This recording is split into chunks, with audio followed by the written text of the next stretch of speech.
Good morning, everyone. How you doing? It's Paul here from Unusual Things. Now, this morning we are at St James's Church Yard in Swindon. Well, we will be in a minute. And of course, we've come today to find the final resting place of Sir Ian Fleming. Of course, the great author that brought us James Bond and lots more things. I don't know where that's going in his life. I'll tell you a little bit more about him in a minute. Now, don't forget, of course, if you liked the video today, please give it a thumbs up. If you haven't done so already, please subscribe to the channel. And of course, leave your comments down below to make sure we can get across here without getting squished. And any information that you have on Ian Fleming at all. And because I like to read the comments. You know that by now, don't you? It's another cold morning. It's a Saturday morning. I think it's an early one. What day is it? Saturday. It's 7:45. Nice early start yet again. The things we do for this channel. It's all right when you're sat at home in your armchair watching it, isn't it? But I like getting out to these places. You know I do. It's great. It's good for the soul. Anyway, I'll tell you a little bit more now about Ian Fleming.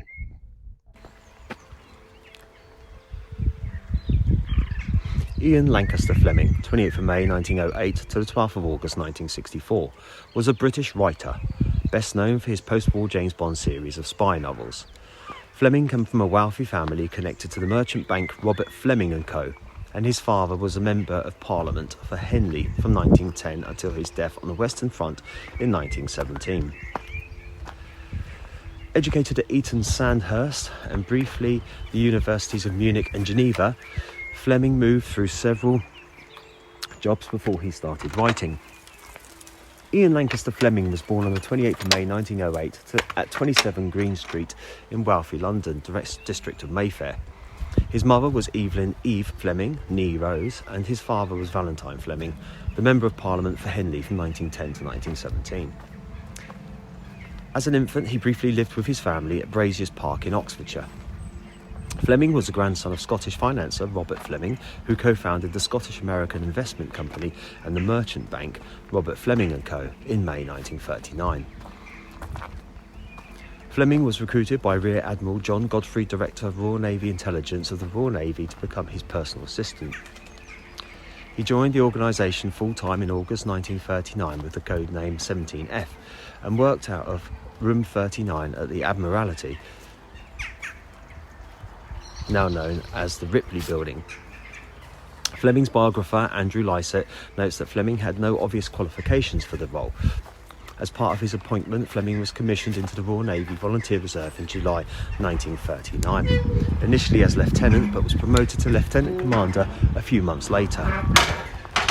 In 1942, Fleming formed a unit of commandos known as 30 Commando or 30 Assault Unit 30 AU, composed of specialist intelligence troops. 30 AU's job was to be near the front line of an advance, sometimes in front of it, to seize enemy documents from previously targeted headquarters. The unit was based on a German group headed by Otto Skorzeny, who had undertaken similar activities in the Battle of Crete in May 1941. The German unit was thought by Fleming to be one of the most outstanding innovations in German intelligence. Fleming did not fight in the field with the unit, but selected targets and directed operations from the rear. On its formation, the unit was 30 strong, but it grew to 5 times that size. The unit was filled with men from other commando units and trained in unarmed combat, safe-cracking and lock-picking at the SOE facilities. In late 1942, Captain later Rear Admiral Edmund Rushbrook replaced Godfrey as head of the Naval Intelligence Division, and Fleming's influence in the organisation declined, although he retained control over 30 AU. Fleming was unpopular with the unit's members, who disliked his referring to them as Red Indians. In 1960, Fleming was commissioned by the Kuwait Oil Company to write a book on the country and its oil industry. The Kuwait government disapproved of the typecast state of excitement impressions of Kuwait, and it was never published. According to Fleming, the oil company expressed approval of the book, but felt that it was their duty to submit the typescript to the members of Kuwait government for their approval.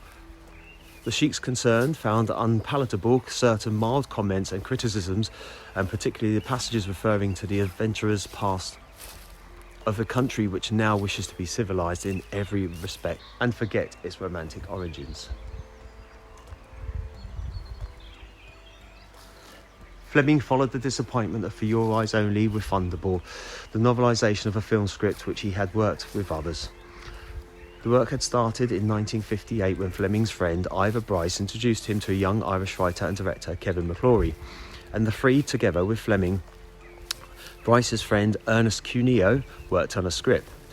In October, McClory introduced experienced screenwriter Jack Whittingham to the newly formed team, and by December 1959, McClory and Whittingham sent Fleming a script. Fleming had been having second thoughts on McClory's involvement, and in January 1960 explained his intention to delivering his screenplay to MCA with a recommendation for him and Bryce that McClory act as a producer. He additionally told McClory that if MCA rejected the film because of McClory's involvement, then McClory should either sell himself to MCA, back out of the deal, or file a lawsuit in court. Fleming was a heavy smoker and drinker throughout his adult life and suffered from heart disease. In 1961, aged 53, he suffered a heart attack and struggled to recuperate. On the 11th of August 1964, while staying at a hotel in Canterbury, Fleming went to the Royal St George's Golf Club for lunch and later dined at his hotel with friends. The day had been tiring for him after he collapsed with another heart attack shortly after the meal. Fleming died at the age of 56 at Kent and Canterbury Hospital in the early morning of 12th of August 1964, his son Casper's 12th birthday. His last recorded words were an apology to the ambulance drivers for having inconvenienced them, saying, "I am sorry to trouble you chaps. I don't know how you get along so fast with the traffic on the roads these days." Fleming was buried in the churchyard of Sevenhampton near Swindon. His will was proved on the 4th of November, with his estate valued at £302,000, equivalent to 6.5 million in 2021. So there's all the information there on Ian Fleming. Now, there's a lot more. He had such a big career. But as you guys know, I can't go through everything when I do these. I have to take snippets out of people's lives.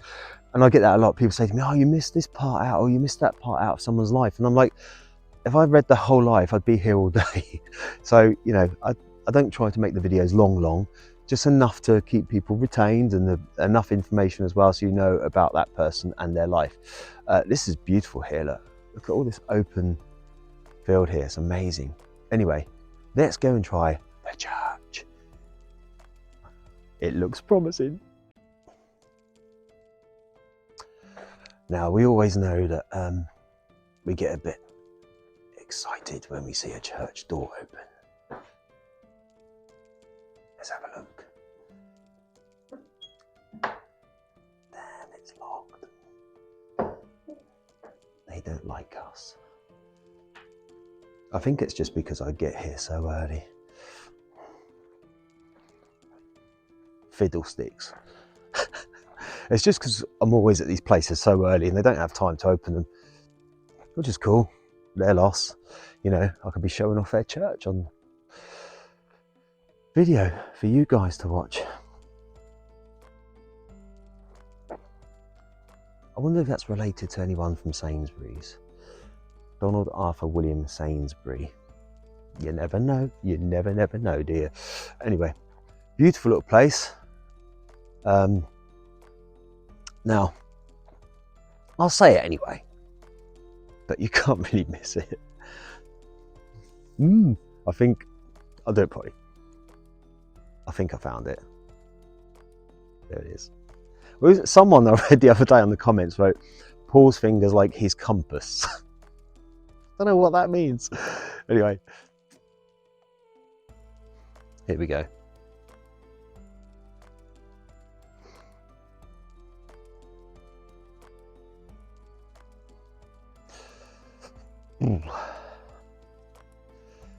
In memoriam, Ian Fleming. Born 28th May 1908, died 12th August 1964. I'm assuming that's some sort of Latin around it. I'm not even going to go and try and read it because everyone would just rip me to bits and go, "Oh, you said that wrong." So you read it yourselves.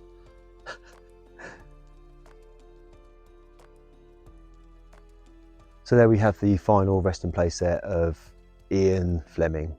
What a great guy. Thank you for bringing us James Bond, you know. James Bond, great character. Even today, still going after all those years. So many great actors have played him as well, of course, and so many well-written books. I noticed recently in the news the other day, they were saying that they're going to go back and rewrite certain parts of the Bond books.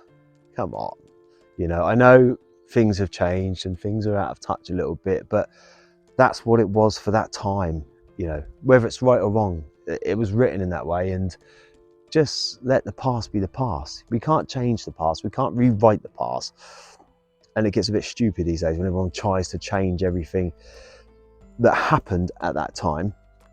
You know, why not learn from it, keep it as part of history so people can look back and say, oh, that's where we went wrong as people, or whatever. You know what I'm on about, don't you? Rather than just change it and ignore it. You can't do that, and it's that's not fair to the future generations, because they won't know no different.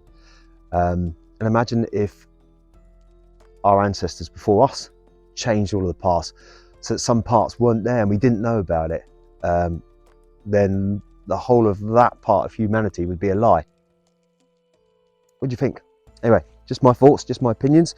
You know, yeah, learn by our mistakes, but don't change it for the sake of changing it just because someone wants you to change it. But explain why it was done, etc. Anyway, you know what I mean. Don't forget to leave your comments down below. What's your favourite James Bond film? There you go, Ian Fleming. Let's cheer it up a little bit. Who's your favourite James Bond actor as well? Mine, tough. I'm a massive Roger Moore fan. I really am. I love Roger Moore. I think he's brilliant. But also Pierce Brosnan, great Bond, I thought. I saw him in London once. I'll tell you very quickly, I won't bore you with it. I was working for Rent-A-Kill years ago, doing pest control. And I was with a guy in London, and we were driving around trying to find somewhere to park. And I saw this guy sat outside this like little cafe, having a coffee and a cigar. And he looked at me and his eyes were just so bright blue. And I was like, that looks like Pierce Brosnan. But he had a big beard and like a Panama hat on. And the guy that was driving said, no, it's not. I said, yes, it is. Drive around the block. And he drove around the block. And I smoked back then. And I got out of the car and I went up to this guy, sat outside the coffee shop. And I said, have you got a light, please? And I had a cigarette in my mouth. And he goes, yeah, sure. Like in his Irish accent. Sorry if that's rubbish. And I looked at him and went, cheers, Bond. And he just looked, winked at me, laughed and went, go on. And that's my little story of when I met Pierce Brosnan. Great guy. Anyway, on that note, there's Ian Fleming's final resting place. And we will leave it there for today. And I'll see you all on the next one. Take it easy.